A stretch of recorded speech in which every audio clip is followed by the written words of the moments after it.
Hey, my name is Colton. I'm Kansas Free, and in today's video, we'll be looking at the completed pipe gun. Yes, I actually got that done. So, you can probably see a little bit of it from here. But I'm going to go over all the different little features and shit that I added, and the abomination that is this thing. So yeah, let's get right on with it, shall we? And here is the abomination in all of its fucked up glory. So, going to start off at the muzzle. We have a threaded barrel. And while they aren't actually slid inside of each other because I don't want to waste that much pipe, I made it look like two barrels were slid inside of each other to increase the structural integrity of the barrel, because I would do that personally if I was making a real pipe, which I will not. So ATF, don't come and shoot my dog.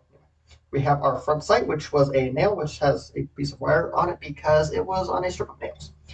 We also have a bracket, which has been welded to the top, which has the front sight molded to it, which also is one of these screw points for the foregrip. Moving further back, we have a second grip. So pardon the obnoxious ass goddamn interruption. For the love of God, if it is worth a 2-second phone call, just text it, people. Okay, all good. Moving back on to where we were, the secondary mounting bracket.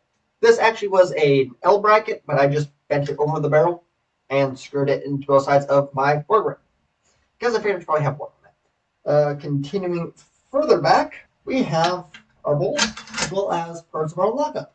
So we have the actual lockup is cut into the barrel or pipe itself because, well, one cohesive solid chunk of metal is probably better than nothing, or better than not that. And I also have a long bar of steel, which is also welded on to provide a secondary sort of lockup.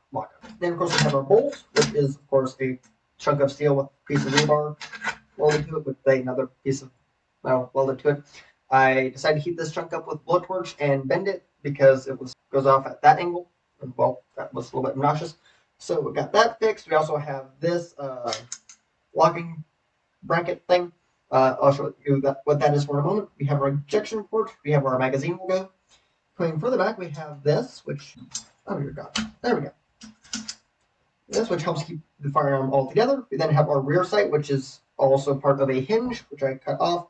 The rest of the hinge is actually holding the back end of the gun on, and it's just a rear sight, obviously. Let's see. Oh, right. So the we'll probably go a bit into better detail on the action in a little bit. After I have this box, which is where the trigger mechanism would go, but I was lazy and didn't feel the need to build one. But there are trigger mechanisms which would fit inside of this box. We of course have our trigger, which does actually move, surprisingly. We have a bent bracket as a trigger guard. We have our grip, which is screwed onto this plate, which is then welded onto the back of here. Then moving further back, we have our stock with a wooden cheek riser held on with blue painter's tape. And then we also have a bumper pad, a piece of wire. Sorry, I thought my phone was buzzing again. With a piece of tire. Why did I say a wire? Piece of tire, which has been riveted on. Just to clarify, because I didn't want to risk melting the tire, I just bent rivets in a vise instead of taking an actually heating them up and mushrooming. So yeah, now we're going to go into a little bit bigger detail on everything on this firearm. It's not actually a firearm, just to clarify. I know I keep saying that because I'm used to, it's a firearm. It's not. It is a prop. Okay, so I'm going to start off with the magazine. Sorry, magazine. I forgot where I put the camera. But here is our fucked up ass magazine. So if we will flip the gun over, you can pretty sure get a rough idea of how it locks in. So this pin right here locks it with this pin, like so, falls into place roughly. You then have one on this side to lock it in, and one up front to also lock it in. Just clarify, this is actually quite hard to put in and out because I meant this is more of a, there we go.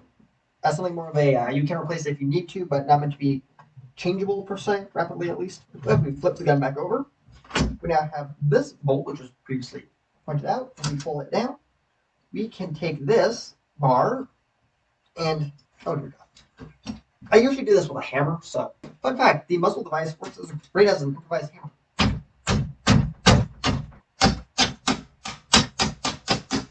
There.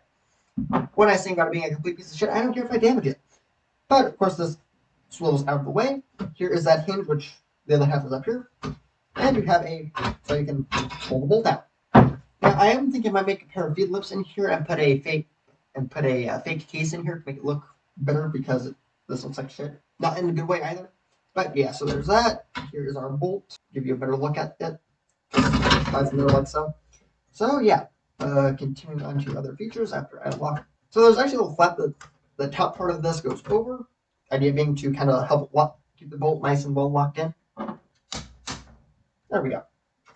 Okay, so now we'll come over to the muzzle.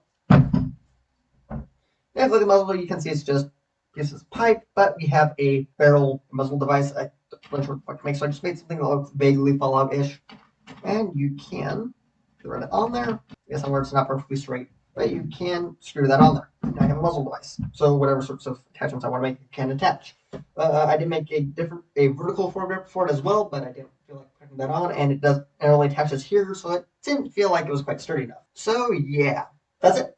That is the pipe gun that I made cover. So yeah, hopefully you enjoyed, and if this video gets 5 likes, I'm thinking about trying to make a kind of a similar to the laser musket, because the way I understand the laser musket is at least that it was designed as sort of a post-war kind of a, well, laser weapons are better than projectile weapons, but we can't make a good laser weapon, so we'll come up with this instead.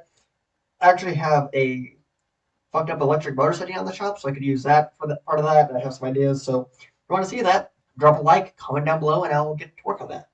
I might also make a semi-automatic version of this, maybe. If this video gets 10 likes, I'll do that. So yeah, that's all I have for today, folks. Have a good day, stay safe, and I'll see you next time. Bye.